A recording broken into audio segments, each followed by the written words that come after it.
नमस्कार, जोहार। मैं पूनम और आप देख रहे हैं जोहार झारखंड। चलिए जानते हैं आज की 25 महत्वपूर्ण बड़ी खबरों को। घाटशिला विधानसभा उपचुनाव का कोऑपरेटिव कॉलेज में 14 नवंबर को 15 टेबल पर 20 राउंड में होगी मतगणना। घाटशिला विधानसभा उपनिर्वाचन 2025 की मतगणना की तैयारियां अंतिम चरण में हैं। जिला निर्वाचन पदाधिकारी कर्ण सत्यार्थी ने महिला विश्वविद्यालय जमशेदपुर में संचालित मतगणना दलों के प्रशिक्षण सत्र को संबोधित किया। मतगणना कार्य 14 नवंबर को होगा। कुल 15 टेबल पर 20 राउंड में मतगणना की जाएगी। प्रत्येक मतगणना टेबल पर एक मतगणना पर्यवेक्षक, एक मतगणना सहायक और एक माइक्रो ऑब्जर्वर की नियुक्ति की गई है। प्रशिक्षण कार्यक्रम में मतगणना पर्यवेक्षकों को ईवीएम की सील की जांच, काउंटिंग प्रक्रिया की निगरानी और परिणाम पत्रक के बारे में जानकारी दी गई। मतगणना सहायक को नियंत्रण इकाई से परिणाम पढ़ने, डेटा दर्ज करने और फॉर्म भरने का कार्य तथा माइक्रो ऑब्जर्वर को निर्वाचन आयोग के दिशा निर्देशानुसार पारदर्शिता एवं निष्पक्षता सुनिश्चित करने हेतु प्रत्येक राउंड में कड़ी निगरानी रखने के संबंध में दिशा निर्देश दिया गया। सहायक रिटर्निंग ऑफिसर एआरओ प्रत्येक हॉल में समग्र समन्वयक की भूमिका निभाएंगे और किसी भी तकनीकी या प्रक्रिया संबंधी समस्या का समाधान करेंगे। मतगणना के दौरान वीवीपैट पर्चियों की गणना भी निर्वाचन आयोग के निर्देशानुसार की जाएगी। जिला निर्वाचन पदाधिकारी ने कहा कि मतगणना प्रक्रिया निर्वाचन की विश्वसनीयता का सबसे महत्वपूर्ण चरण है। प्रत्येक कर्मी को आयोग के निर्देशों का अक्षरशः पालन करना होगा। निष्पक्षता और पारदर्शिता सर्वोच्च प्राथमिकता है। किसी भी प्रकार की त्रुटि या लापरवाही न हो। उन्होंने ये भी बताया कि मतगणना केंद्र पर त्रिस्तरीय सुरक्षा व्यवस्था लागू की गई है। प्रवेश केवल अधिकृत पासधारी व्यक्तियों को ही मिलेगा और संपूर्ण प्रक्रिया सीसीटीवी निगरानी में होगी। कपड़ा बेचने के बहाने बकरा चुरा रहे 3 युवक रंगे हाथों धराए। ग्रामीणों ने पहले पीटा, फिर किया पुलिस के हवाले। गिरिडीह जिले के हीरोडीह थाना क्षेत्र के कोदम्बरी गांव में एक अजीबोगरीब घटना ने पूरे इलाके में हड़कंप मचा दिया। दरअसल कपड़ा बेचने के बहाने गांव में आए 3 युवक बकरा चोरी करते हुए ग्रामीणों के हत्थे चढ़ गए। ग्रामीणों के अनुसार तीनों युवक घर घर जाकर कपड़ा बेचने का बहाना कर रहे थे। इसी दौरान मौका पाकर उन्होंने एक बकरे को बोरे में भरकर भागने की कोशिश की, लेकिन उनकी किस्मत ने साथ नहीं दिया। कुछ ग्रामीणों ने ये नजारा देख लिया और शोर मचा दिया। देखते ही देखते पूरे गांव के लोग जुट गए और तीनों युवकों को पकड़ लिया। गुस्साए ग्रामीणों ने पहले तीनों की जमकर पिटाई की और फिर उन्हें बिजली के खंभे से बांध दिया। इसके बाद गांव वालों ने घटना की जानकारी हीरोडीह थाना पुलिस को दी।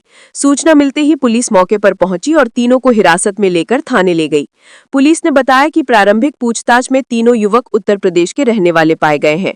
वहीं ग्रामीणों का कहना है कि इलाके में पिछले कुछ दिनों से मवेशी चोरी की घटनाएं लगातार बढ़ रही थी, जिसके कारण गांव के लोग पहले से ही सतर्क थे। इसी चौकसी की वजह से तीनों आरोपी आज पकड़े गए। फिलहाल पुलिस तीनों से गहन पूछताछ कर रही है ताकि ये पता लगाया जा सके कि इनके साथ और कौन कौन इस चोरी गिरोह में शामिल है। ग्रामीणों ने प्रशासन से मांग की है कि ऐसे चोर गिरोहों पर सख्त कार्रवाई की जाए ताकि क्षेत्र में दोबारा ऐसी घटनाएं न हों। घाटशिला में मतदान के बाद स्ट्रांग रूम सील, की गई त्रिस्तरीय सुरक्षा व्यवस्था। घाटशिला विधानसभा उपनिर्वाचन 2025 के अंतर्गत सभी मतदान दलों की सुरक्षित वापसी के उपरांत स्ट्रांग रूम को निर्वाचन आयोग के दिशा निर्देशानुसार विधिवत रूप से सील कर दिया गया है।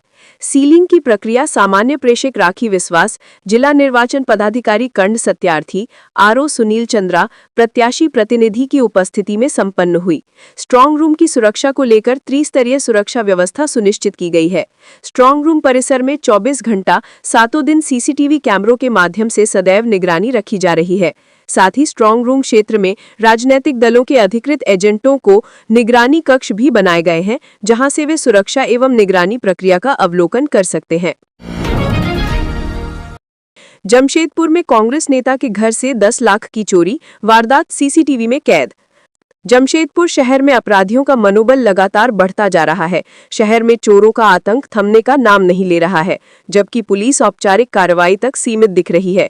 एक के बाद एक हो रही वारदातों ने पुलिस की कार्यशैली पर सवाल खड़े कर दिए हैं। ताजा मामला सोनारी थाना क्षेत्र के आदर्श नगर फेज 4 का है, जहां झारखंड कांग्रेस की प्रदेश महिला उपाध्यक्ष पुनीता चौधरी के घर से करीब 9 से 10 लाख रुपए की चोरी की वारदात सामने आई है।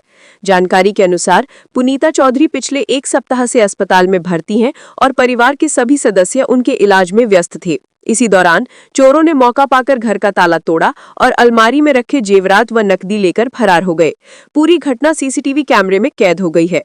फुटेज के आधार पर पुलिस संदिग्धों की पहचान करने में जुटी है। बताया जा रहा है कि चोरों ने बड़ी सावधानी से वारदात को अंजाम दिया ताकि आसपास किसी को भनक न लगे। आईएएस आईवी छवि रंजन का निलंबन खत्म, 29 माह बाद जेल से बाहर आए, सुप्रीम कोर्ट से मिली है जमानत, ईडी ने किया था गिरफ्तार। रांची के पूर्व उपायुक्त छवि रंजन का राज्य सरकार ने निलंबन भी समाप्त कर दिया है। सरकार ने 14 अक्टूबर 2025 से उनका सस्पेंशन खत्म करने का आदेश जारी किया। छवि रंजन ने कुछ सप्ताह पहले सरकार को निलंबन समाप्त करने के लिए आवेदन दिया था, जिस पर विचार करते हुए ये फैसला लिया गया। इस फैसले के साथ ही अब उनकी सेवा बहाली की प्रक्रिया शुरू होने पर विचार किया जा रहा है। बड़ियातू में सेना की जमीन घोटाला मामले में गिरफ्तारी के बाद छवि रंजन को निलंबित कर दिया गया था। आईएएस छवि रंजन 29 माह बाद जेल से बाहर निकले। सेना के कब्जे वाली बरियातू को जमीन की खरीद बिक्री से जुड़े मामले में वे ईडी की गिरफ्त में थे। सुप्रीम कोर्ट से जमानत मिलने के बाद उन्होंने ईडी के विशेष अदालत में 1-1 लाख रुपए के 2 जमानतदारों के साथ मुचालका दाखिल किया। इसके साथ ही उन्होंने उच्चतम न्यायालय द्वारा निर्धारित सभी शर्तों का पालन करने का लिखित आश्वासन भी कोर्ट को दिया। जमानत दस्तावेजों की जांच के बाद अदालत ने बिरसा मुंडा केंद्रीय कारागार होटवार के अधीक्षक को रिलीज ऑर्डर भेज दिया। इसके बाद छवि रंजन सोमवार शाम जेल से बाहर निकले। छवि रंजन को ईडी ने 4 मई 2023 को गिरफ्तार किया था। तब से वे लगातार न्यायिक हिरासत में थे। गिरफ्तारी के समय जहां उनके चेहरे पर निराशा झलक रही थी, वहीं सोमवार को रिहाई के वक्त चेहरे पर सुकून दिखा। जेल से बाहर आते ही उनकी पत्नी ने उन्हें मिठाई खिलाकर स्वागत किया। सुप्रीम कोर्ट ने 10 अक्टूबर 2025 को उनकी जमानत याचिका स्वीकार की थी। जस्टिस सूर्यकांत और जस्टिस जयमाला बागची की पीठ ने ये राहत दी थी। इससे पहले ईडी कोर्ट और झारखंड हाईकोर्ट ने उनकी जमानत याचिका खारिज कर दी थी। गुमला में मूंगफली उठाने पर बच्चे की पिटाई, इलाज के दौरान 6 वर्षीय बालक की मौत, 2 के खिलाफ एफआईआर। गुमला सदर थाना क्षेत्र के ढोर्री तोली निवासी सुनील महतो ने अपने बेटे नीलेश महतो की मौत के मामले में बुधवार को गुमला थाना में प्राथमिकी दर्ज कराई है। उन्होंने जेठा खड़िया और शंभू खड़िया नामक 2 लोगों पर आरोप लगाया है कि उनके बेटे को खलिहान से मूंगफली उठाने पर बेरहमी से पीटा गया, जिसके बाद इलाज के दौरान उसकी मौत हो गई। सुनील महतो ने अपनी शिकायत में बताया कि बीते 7 नवंबर को सुबह करीब 10:30 बजे उनका बेटा नीलेश घर के पास अन्य बच्चों कमल महतो और रीतू कुमारी के साथ खेल रहा था। खेलते खेलते वे खलिहान की ओर चले गए, जहां नीलेश ने सूखने के लिए फैलाई गई मूंगफली को खाने के लिए उठा लिया। मूंगफली उठाते देख खलिहान के पास पुआल में सोए हुए जेठा खड़िया और शंभू खड़िया, दोनों ढिंडुली निवासी, ने नीलेश को पकड़ लिया। उन्होंने बच्चे को पीपल के पेड़ की जड़ से पटक पटक कर पीटा और उसकी गर्दन दबाई। सुनील महतो ने बताया कि वे अपने बाड़ी में सरसों का साग तोड़ रहे थे, तभी उन्होंने आवाज सुनी और मौके पर पहुंचे। अन्य 2 बच्चे वहां से भाग गए थे। सुनील महतो ने बताया कि जब वे मौके पर पहुंचे तो उनका बेटा नीलेश बेहोश पड़ा था और उसके नाक मुंह से खून आ रहा था। उसे उठाकर घर ले जाने पर उल्टी हुई और मुंह से भी खून निकलने लगा। इसके बाद उसे तुरंत गुमला सदर अस्पताल ले जाया गया, जहां प्राथमिक उपचार के बाद चिकित्सकों ने उसे रिम्स रेफर कर दिया। नीलेश को बीते 8 नवंबर को सुबह 9:45 बजे रिम्स में भर्ती कराया गया था, जहां उसका इलाज चल रहा था। हालांकि इलाज के दौरान बीते 11 नवंबर की रात करीब 8:30 बजे नीलेश की मौत हो गई। सुनील महतो ने इस मामले में कड़ी कार्रवाई और न्याय की गुहार लगाई है। एक्टर गोविंदा की बिगड़ी तबीयत, घर में बेहोश होकर गिरे, अस्पताल में भर्ती। बॉलीवुड अभिनेता गोविंदा की तबीयत मंगलवार देर रात अचानक खराब हो गई। उन्हें आनंद फानन में अस्पताल में भर्ती कराया गया, जहां डॉक्टरों की निगरानी में उनका इलाज चल रहा है। जानकारी के मुताबिक रात को अपने घर पर गोविंदा बेहोश हो गए थे, जिसके बाद परिवार ने तुरंत डॉक्टर से संपर्क किया। प्राथमिक इलाज के बाद डॉक्टरों की सलाह पर उन्हें रात करीब 1 बजे अस्पताल की इमरजेंसी वार्ड में भर्ती कराया गया। गोविंदा के करीबी दोस्त और लीगल एडवाइजर ललित बिंदल ने बताया कि अभिनेता की हालत फिलहाल स्थिर है, लेकिन उनकी कई मेडिकल जांचें जारी हैं। उन्होंने कहा, डॉक्टरों से बात करने के बाद उन्हें कुछ दवाएं दी गई हैं। उनकी रिपोर्ट्स अभी नहीं आई हैं, इसलिए फिलहाल कुछ भी कहना जल्दबाजी होगी। बिंदल ने गोविंदा की सेहत को लेकर अधिक जानकारी देने से फिलहाल इनकार कर दिया है। बता दें कि पिछले साल अक्टूबर में गोविंदा अपनी लाइसेंसी पिस्तौल से गलती से खुद को घायल कर बैठे थे। उस घटना में उनके पैर में गोली लग गई थी। घटना के बाद उन्हें जुहू के पास स्थित एक अस्पताल में भर्ती कराया गया था, जहां कई घंटे की सर्जरी के बाद गोली निकाली गई थी। बाद में गोविंदा ने खुद बताया था कि वे कोलकाता में एक शो के लिए रवाना होने की तैयारी कर रहे थे, तभी गलती से बंदूक गिर गई और चल पड़ी। रांची में सहियाओं का मनोबल सशक्त करने की दिशा में नई पहल, मानसिक स्वास्थ्य पर संवाद। रांची जिला स्वास्थ्य समिति ने महिला फ्रंटलाइन कार्यकर्ताओं यानी सहियाओं के मनोबल को सशक्त करने की दिशा में महत्वपूर्ण पहल की है। सिविल सर्जन कार्यालय रांची में बुधवार को मानसिक स्वास्थ्य जागरूकता एवं अभिव्यानास कार्यशाला आयोजित की गई, जिसका संचालन जिला कार्यक्रम समन्वयक प्रीति चौधरी ने किया। कार्यशाला का उद्घाटन civil surgeon doctor Prabhat Kumar ने किया। उन्होंने कहा कि आज के तनावपूर्ण वातावरण में सहियाओं का मानसिक स्वास्थ्य अत्यंत महत्वपूर्ण है, क्योंकि वे कम्युनिटी से सीधे जुड़ी होती हैं और स्वास्थ्य व्यवस्था की नींव हैं। कार्यशाला का उद्देश्य सहियाओं की मानसिक स्वास्थ्य आवश्यकताओं को समझना, भावनात्मक संबल बढ़ाना और पेशेवर सहयोग तंत्र विकसित करना था। सहियाएं सीमित संसाधनों में कार्य करती हैं, फिर भी कम्युनिटी तक स्वास्थ्य सेवाएं पहुंचाने में अग्रणी भूमिका निभाती हैं। कार्यक्रम में राज्य परामर्शदाता डॉक्टर शंतना कुमारी, राज्य समन्वयक आकाई मिंज और मनोचिकित्सक डॉक्टर नाजिया कौसर मौजूद थी। विशेषज्ञों ने मानसिक स्वास्थ्य के महत्व और इसके सामुदायिक समावेशन पर चर्चा की। बताया गया कि यह अध्ययन रांची के 6 प्रखंडों और एक शहरी क्षेत्र में किया जाएगा, जिससे सहियाओं की मानसिक स्थिति और सेवा संबंधी चुनौतियों को समझा जा सकेगा। प्रतिभागियों ने इस पहल को सहियाओं के मनोबल को सशक्त करने की दिशा में ऐतिहासिक कदम बताया। दिल्ली धमाके के बाद रांची में सुरक्षा अलर्ट, रेलवे स्टेशन और एयरपोर्ट पर सख्त निगरानी। दिल्ली में हुए बम धमाके के बाद झारखंड की राजधानी रांची में सुरक्षा एजेंसियां पूरी तरह सतर्क हो गई हैं। राजधानी के प्रमुख स्थलों Birsa Munda airport, Ranchi railway station, Hatia और मुरी स्टेशन सहित रांची रेल मंडल के सभी प्रमुख स्टेशनों पर सुरक्षा व्यवस्था कड़ी कर दी गई है। एहतियातन चौकसी बढ़ाते हुए अतिरिक्त सीसीटीवी कैमरे लगाए जा रहे हैं। डॉग स्क्वाड टीमों की तैनाती की गई है और यात्रियों और वाहनों की सघन जांच जारी है। एयरपोर्ट सुरक्षा समिति की बैठक के बाद विमान सुरक्षा मानकों को और मजबूत किया गया है। वहीं रांची रेल मंडल के अंतर्गत आने वाले सभी प्रमुख स्टेशनों को सुरक्षा घेरे में लेकर हाई अलर्ट पर रखा गया है। आरपीएफ, जीआरपी और स्थानीय पुलिस मिलकर सुरक्षा का संयुक्त अभियान चला रही है। रांची रेल मंडल में सुरक्षा हमेशा से सख्त रही है, लेकिन केंद्रीय गाइडलाइन के तहत और भी कई नए उपाय जोड़े गए हैं। स्टेशनों पर अतिरिक्त सीसीटीवी कैमरे लगाए जा रहे हैं। पार्किंग जोन और प्लेटफॉर्मों पर गश्त बढ़ाई गई है। डॉग स्क्वाड और बम डिटेक्शन टीम लगातार निरीक्षण कर रही है। किसी भी संदिग्ध व्यक्ति या वस्तु की तुरंत जांच की जा रही है। यात्रियों से भी अपील है कि वे किसी भी तरह की संदिग्ध गतिविधि दिखे तो तुरंत सूचना दें। कमांडेंट ने बताया कि रांची, हटिया और मुरी जैसे प्रमुख रेलवे स्टेशनों के अलावा अन्य छोटे स्टेशनों को भी सुरक्षा के घेरे में रखा गया है। सभी प्लेटफॉर्मों और प्रवेश द्वारों पर जांच व्यवस्था को दुरुस्त किया गया है। रांची रेल मंडल के लोहरदगा रेलवे स्टेशन पर भी विशेष सुरक्षात्मक कदम उठाए गए हैं। स्टेशन परिसर, सर्कुलेटिंग एरिया और पार्किंग जोन में संयुक्त जांच अभियान चलाया जा रहा है।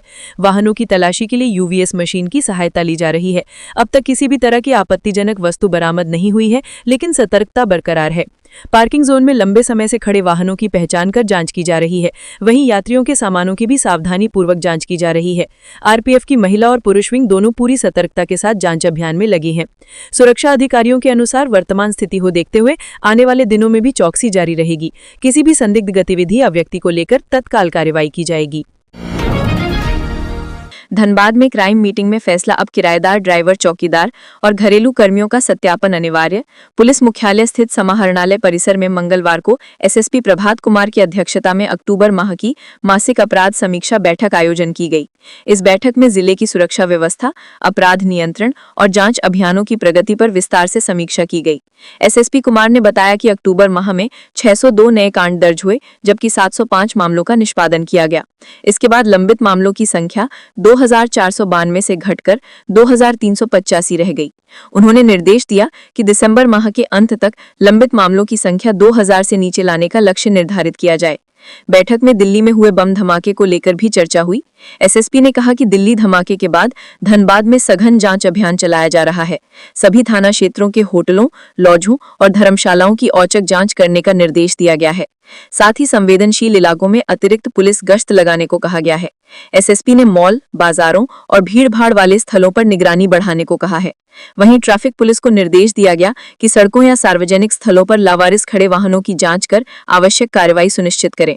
प्रभात कुमार ने कहा कि सुरक्षा दृष्टिकोण से अब किराएदारों, घरेलू कर्मचारियों, निजी चालकों और चौकीदारों का सत्यापन कराना अनिवार्य कर दिया गया है।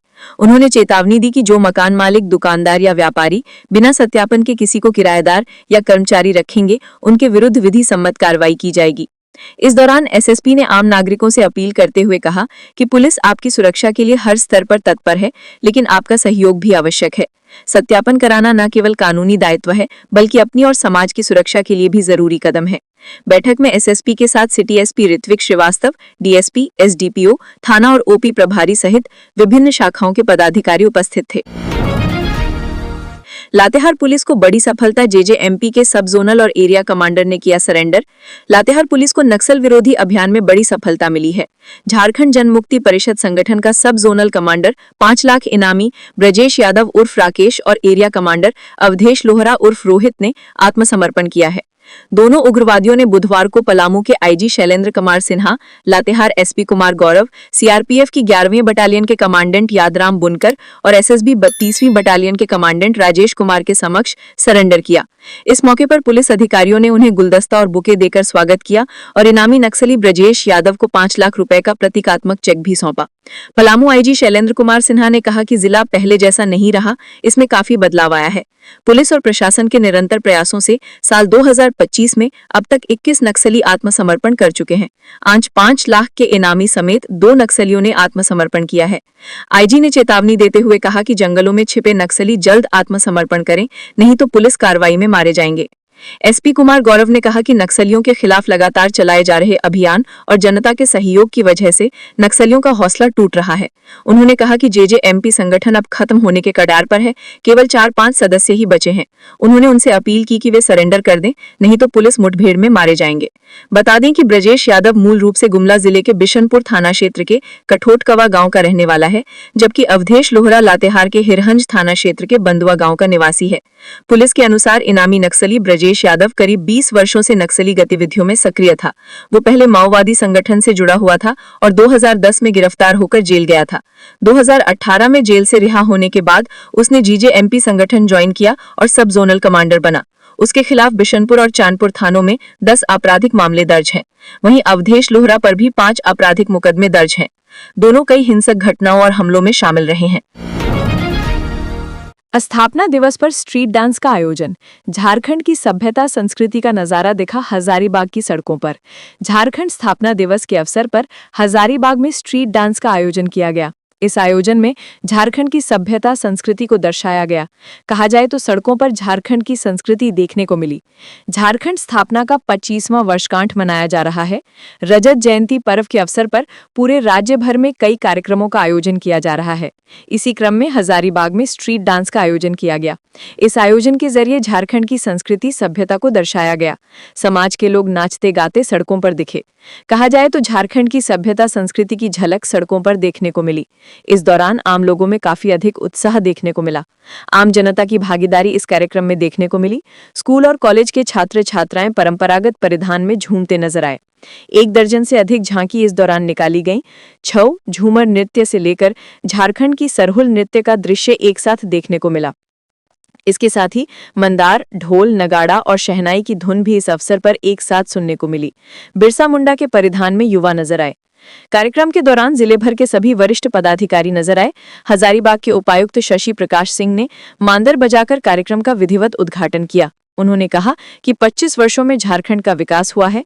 आने वाले समय में विकसित झारखंड की परिकल्पना को पूरा करने के लिए सभी लोग एक साथ आए हैं, जिसमें समाज के हर एक तबके की सहभागिता सुनिश्चित हो रही है। स्थापना दिवस के अवसर पर हजारीबाग में कई कार्यक्रमों का आयोजन किया जा रहा है। उसी में से एक स्ट्रीट डांस का आयोजन किया गया। कार्यक्रम के दौरान कलाकार और छात्रों में भी उत्साह देखने को मिला। लोगों में इस बात को लेकर उत्साह का कि भगवान बिरसा मुंडा के जन्मोत्सव को लेकर वो अपनी सभ्यता, संस्कृति और कला को सड़कों पर प्रदर्शित कर रहे हैं। रांची के खेलगांव इलाके में 4 दिन से घूम रहा तेंदुआ, वन विभाग पर निष्क्रियता का आरोप। राजधानी के खेलगांव थाना क्षेत्र स्थित खटंगा इलाके में एक तेंदुए के घूमने की खबर है। इसको लेकर स्थानीय लोगों में दहशत फैल गई है। प्राप्त सीसीटीवी फुटेज के अनुसार पिछले 4 दिनों से यह तेंदुआ इलाके में घूम रहा है, जिससे इस अत्यधिक व्यस्ततम क्षेत्र में रहने वाले लोगों की सुरक्षा पर सवाल खड़ा हो गया है। सीसीटीवी फुटेज में तेंदुए को इलाके में घूमते हुए स्पष्ट रूप से देखा गया है। खटंगा का ये इलाका आवासीय और व्यावसायिक गतिविधियों के कारण काफी व्यस्ततम माना जाता है। तेंदुए के खुलेआम घूमने की खबर और फुटेज सामने आने के बाद स्थानीय निवासी काफी सहमे हुए हैं। उन्हें डर है कि तेंदुआ किसी भी समय हमला कर सकता है। खासकर बच्चों और बुजुर्गों की सुरक्षा को लेकर चिंता बढ़ गई है।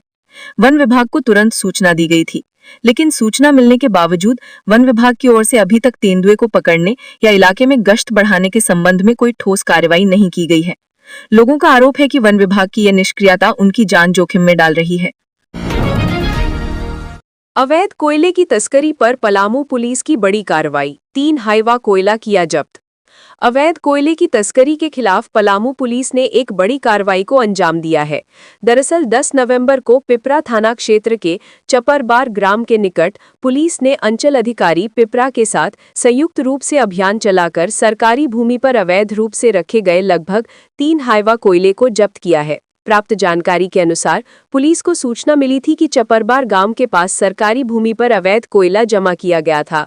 सूचना के आधार पर पिपरा थाना प्रभारी विमल एवं अंचल अधिकारी के नेतृत्व में संयुक्त छापेमारी की गई। मौके से लगभग 3 हाइवा कोयला बरामद किया गया, जिसे जब्त कर थाना लाया गया। पुलिस सूत्रों के अनुसार अवैध कोयले के संबंध में अज्ञात व्यक्ति के विरुद्ध प्राथमिकी दर्ज कर ली गई है। इस संबंध में आगे की कानूनी कार्रवाई जारी है। पुलिस ये भी पता लगाने में जुटी है कि कोयला कहां से लाया गया और इसमें किन लोगों की संलिप्तता है। अंचल अधिकारी ने कहा कि सरकारी भूमि पर किसी भी प्रकार का अतिक्रमण या अवैध भंडारण बर्दाश्त नहीं किया जाएगा। वहीं थाना प्रभारी ने बताया कि क्षेत्र में इस तरह की अवैध गतिविधियों पर निगरानी बढ़ा दी गई है।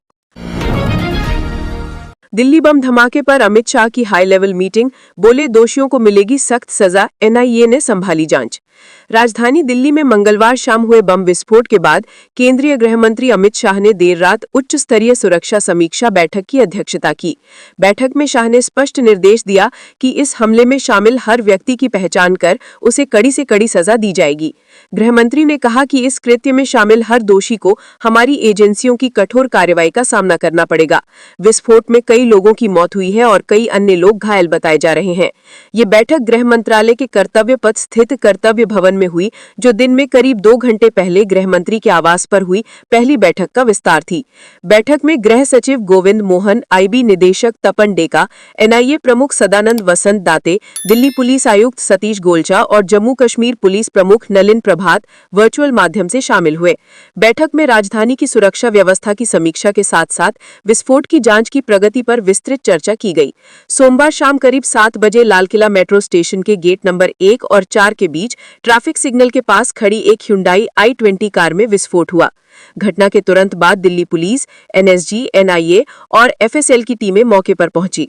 गृह मंत्री शाह ने घटना के कुछ समय के बाद दिल्ली पुलिस आयुक्त और आईबी निदेशक से बात की थी और एक समन्वित बहु एजेंसी जांच का निर्देश दिया था। पहले चरण की समीक्षा बैठक के बाद गृह मंत्रालय ने इसे पता लगाने में जुटी है और इसमें किन लोगों की संलिप्तता है मानते हुए जांच का जिम्मा राष्ट्रीय जांच एजेंसी एनआईए को सौंप दिया।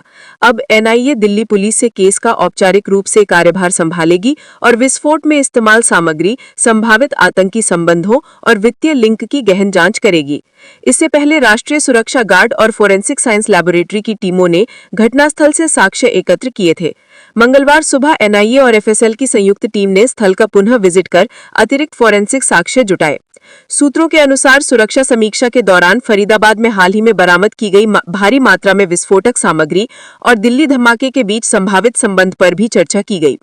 एजेंसियों ये पता लगाने में जुटी है कि दोनों घटनाओं के बीच कोई नेटवर्क तो नहीं है। एनआईए जल्द ही एफआईआर दर्ज कर दिल्ली पुलिस से एकत्र सभी साक्ष्यों को अपने कब्जे में लेगी। गृह मंत्रालय का कहना है कि जांच को हर स्तर पर तेज किया जा रहा है ताकि दोषियों को जल्द न्याय के कटघरे में लाया जा सके। एसीबी उगलवाएगा राज, शराब घोटाले में गिरफ्तार प्लेसमेंट एजेंसी के 3 निदेशक को लिया रिमांड पर।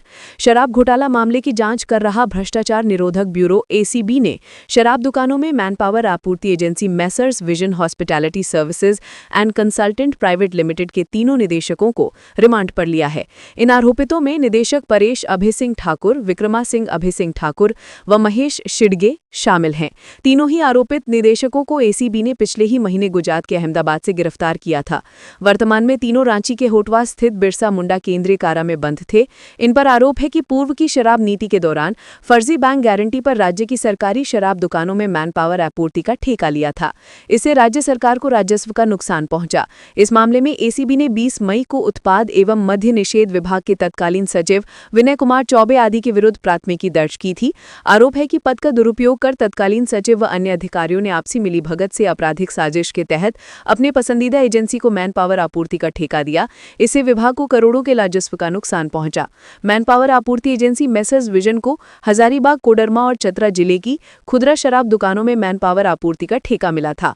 इस एजेंसी के स्थानीय प्रतिनिधि नीरज कुमार के हस्ताक्षर से 5,35,35,241 रुपए का फर्जी बैंक गारंटी विभाग में जमा कराया गया था। मामला उजागर होने के बाद संबंधित बैंक से इसका सत्यापन कराया गया, जिसमें बैंक गारंटी की फर्जीवाड़ा की पुष्टि हुई थी। धनबाद में मत्स्य जीवियों को मिलेगा बड़ा सहारा, 90% अनुदान पर नाव देने का फैसला।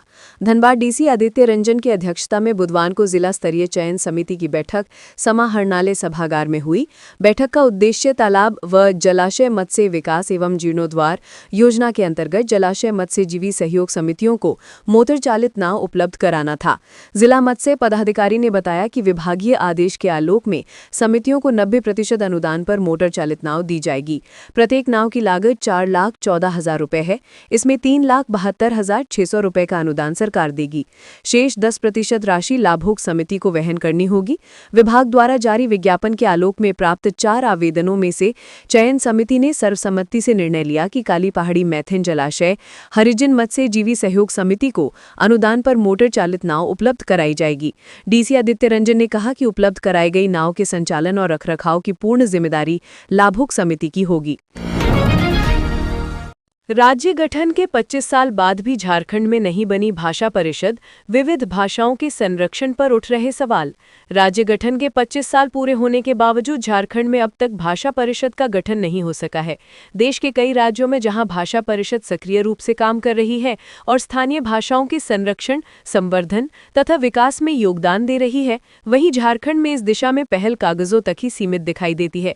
यह स्थिति उस राज्य के लिए चिंताजनक मानी जा रही है जहां भाषाई विविधता उसकी पहचान है।